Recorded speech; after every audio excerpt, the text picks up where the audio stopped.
I'd never seen her so happy as she was the day your letter arrived. As you might have gathered, Mom wasn't all there during the last few years of her life, and by the very end, extreme dementia had set in, which made it hard to distinguish the pretending of her final days from the real world. Everything blurred over time. During her good moments, if you can believe it, she actually used to pretend, that I was you, that Richard Gere was living with her, taking care of her, which must have been a welcome alternative to the truth that her ordinary, unaccomplished son was her primary caregiver. "What will we be having for dinner tonight, Richard?" she'd say. "Such a pleasure to finally spend so much time with you, Richard."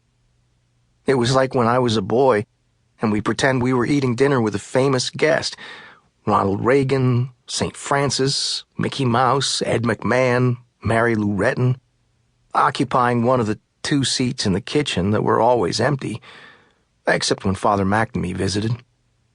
As I previously stated, Mom was quite a fan of yours. You probably visited our kitchen table before, but to be honest, I don't remember a specific Richard Gere visit from childhood. Regardless, I indulged her and played my role, so you were manifested through me, even though I'm not as handsome and therefore made a poor stand-in. I hope you don't mind my having invoked you without your permission. It was a simple thing that gave Mom great pleasure. Her face lit up like the Wanamaker's Christmas light show every time you came to visit. And after the failed chemo and brain surgery and the awful, sick, retching aftermath, it was hard to get her to smile or be happy about anything, which is why I went along with the game of you and me becoming we. It started one night after we watched our well-worn VCR copy of Pretty Woman, one of Mom's favorite movies. As the end credits rolled, she patted my arm and said, "I'm going to bed now, Richard." I looked at her, and she smiled almost mischievously, like I'd seen the sexy fast girls do with their shiny painted lips back when I was in high school. That salacious smile made me feel nauseated, because I knew it meant trouble. It was so unlike Mom, too. It was the beginning of living with a stranger. I said, "Why did you call me Richard?"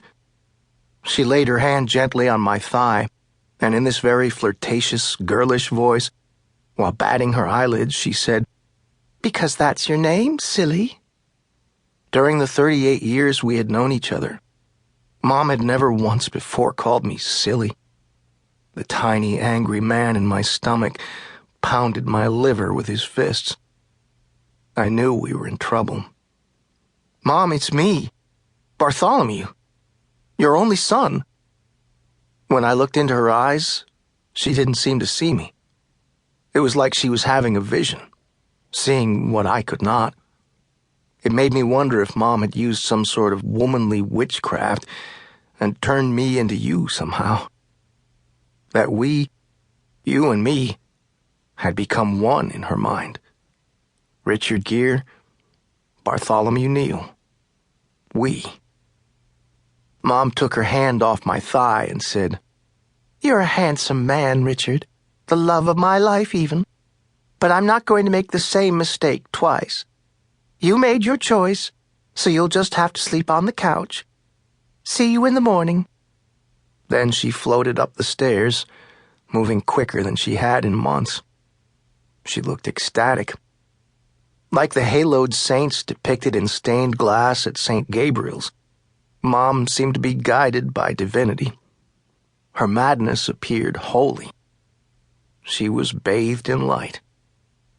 As uncomfortable as that exchange was, I liked seeing Mom lit up, happy, and pretending has always been easy for me. I have pretended my entire life. Plus, there was the game from my childhood, so I had certainly practiced. Somehow, because who can say exactly how these things come to be? Over many days and weeks, Mom and I slipped into a routine. We both began pretending. She pretended I was you, Richard Gere. I pretended